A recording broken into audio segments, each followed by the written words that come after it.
On today's Sports Center, we got a look inside one of the most talked about moves of the Knicks offseason, and we finally heard from the player himself. Gershon Yabusele, one of New York's newest additions, opened up about why he chose to sign with the Knicks despite having plenty of interest from other teams around the league. And what he shared speaks volume, not just about the team, but about the direction of the entire organization under Leon Rose. According to the Sports Center segment, Yabusele's decision reflects exactly what the Knicks front office has been working toward for years now, building a culture and identity that not only appeals to top-tier talent, but also convinces them that this is a place where they can thrive. Fans have responded with major excitement, and there's a growing sense around the league that New York's offseason has been nothing short of a success. One of the biggest moves so far was Yabusele's arrival, a signing made possible through the mid-level exception. The former Celtics and Sixers forward returned to the NBA last season after a standout performance overseas, particularly during the Olympics, where he drew attention with his aggressive, fearless play, including a highlight dunk against Team USA that made waves globally. France went on to win the silver medal, and Yabusele's performance stood out among the best. That momentum carried over into his time with Philadelphia, where he made the most of his minutes and earned another shot, this time with a team ready to give him a larger role. The Knicks saw his unique value and didn't hesitate. Now in New York, Yabusele isn't just a depth piece. He's expected to contribute real minutes across multiple positions, particularly at power forward and center, rotating alongside Mitchell Robinson and Karl Anthony Towns. According to Sports Center, the Knicks brought him in for one reason: versatility. And based on what Yabusele had to say about the signing, the feeling is mutual. In his words, the decision was partly personal and partly professional. Being close to family, with a simple trip from France, helped, but what really sealed it was the team itself. He said it's been amazing to watch the Knicks evolve, praising their chemistry, selflessness, and overall effort on the court. He talked about what it felt like facing them as an opponent, calling it eye-opening. There's no ego. Everyone plays together. They fight hard. Watching them in the playoffs, the way they were connected, that's when I thought this could be a great opportunity to bring what I do, to play my style, and just contribute. He also spoke about the fan and how playing in Madison Square Garden still carries a level of electricity that you just don't find elsewhere. When you walk into that arena and you see how many people come out, that energy is different. It adds a little extra spice. And I just thought, why not rise to that challenge? And that right there is the part that keeps coming up. Because sure, every team claims they have the best fan, but players know the truth,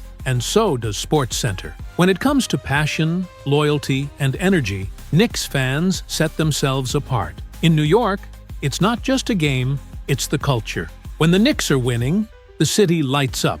There's a different kind of buzz. People are out in the streets, in jerseys, in Knicks hats. It's constant. It's everywhere. Unlike other cities where the fan base splits between teams, Yankees versus Mets, Jets versus Giants. With the Knicks, it's unified. There's only one professional basketball team in New York City. That's why when the Knicks are in the playoffs, the entire city feels like it's behind them. And players like Yabusele recognize that. They feel that. They want to be a part of it. So when he chose New York over other offers, it wasn't just about minutes or money. It was about being part of something bigger. A team with heart, a city with pride, and an organization that's finally, it seems, getting things right. One of the more interesting observations from the Sports Center segment was just how rare it is to see a city unify the way New York has around the Knicks. Outside of maybe a couple of percentage points, folks who cheer for that small market team across the river in New Jersey,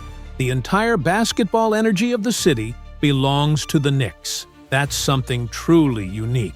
In most cities that host multiple teams, you see that fan energy get divided. It happens in LA with the Lakers and Clippers, although the Lakers clearly dominate. But even there, the split exists. The rest of the NBA landscape isn't quite like New York. States like Florida, Texas, or California have multiple teams, sure, but they're spread across different cities. It's not the same. New York is the exception. And when someone like Gershon Yabusele signs with the Knicks, he's stepping into a market that's fully united behind one team. That kind of passion, that kind of consistent loyalty, is something that matters to a player, and it clearly mattered to him. According to the ESPN broadcast, Yabusele's fit with this current Knicks roster isn't just cultural, it's basketball-based. He brings physicality, versatility, and intensity, and that's exactly the DNA of this team. Every time he's on the floor, he competes, he sacrifices, and he gives you effort that can't be taught.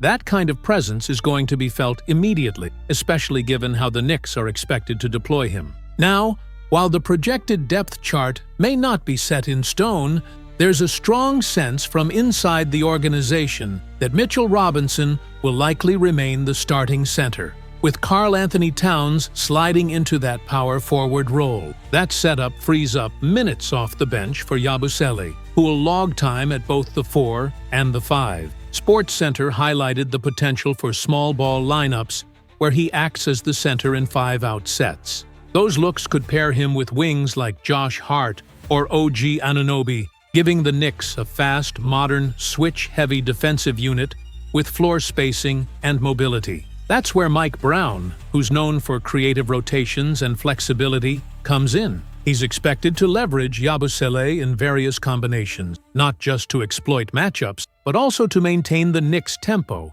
which has improved dramatically over the last year. That style suits Yabusele, whose time overseas and recent stint in Philly showed he thrives in systems where the ball moves, the pace is high, and effort gets rewarded. For now, Yabusele is training with the French national team ahead of the European Championships this summer. He'll return to New York in full game shape, riding that same international motivation that's often seen elevate players. And if history is any indication, that time with France will only sharpen his edge even more. The ESPN crew pointed out that players from France often rise to another level when representing their country, and Yabusele is no different. He also reflected on his free agency experience, saying the offer from Philadelphia was, in his words, really low. It made his decision clear. New York showed real interest, not just in words, but with a defined role and a respectable contract. Last season, he averaged 11 points, 5 rebounds, and 2 assists per game, while shooting 50% from the field and nearly 38% from 3. And perhaps most notably, his above-the-break three-point shooting was particularly efficient, even outperforming his numbers from the corner, which is usually considered the easier long-range shot. That's a rare shooting profile for a front-court player, and something the Knicks will absolutely look to incorporate into their offense. With Yabusele's arrival, the Knicks quietly signaled that they likely won't bring back Precious Achiuwa, who remains unsigned as of now. Achiuwa posted solid numbers last season, 6.6 points, 6 rebounds, and a bit of shot blocking, but his skill set overlaps too closely with Yabusele's. And frankly, the Knicks see Yabusele as the more polished and versatile option. It's a clear upgrade, and let's not forget, this front office wasn't done there. They also secured Jordan Clarkson, a proven scorer who dropped 16 points per game last season and gives them much-needed shot creation off the bench. His isolation skills and ability to handle the ball add another dimension to New York's backcourt, and he's already being viewed as one of the steals of the offseason. So between the Clarkson addition and the Yabusele signing, the Knicks have made real progress. They've upgraded their depth, improved their spacing, and doubled down on a culture that prioritizes hard work and identity. SportsCenter wrapped up the segment by saying it plainly. This was one of the most efficient off-seasons in recent Knicks memory. Now the question is, what's next? Fans are wondering if there's one more move coming, maybe another depth piece, maybe a surprise trade. But no matter what happens next, the message is clear. The Knicks are building the right way. And this summer proved it.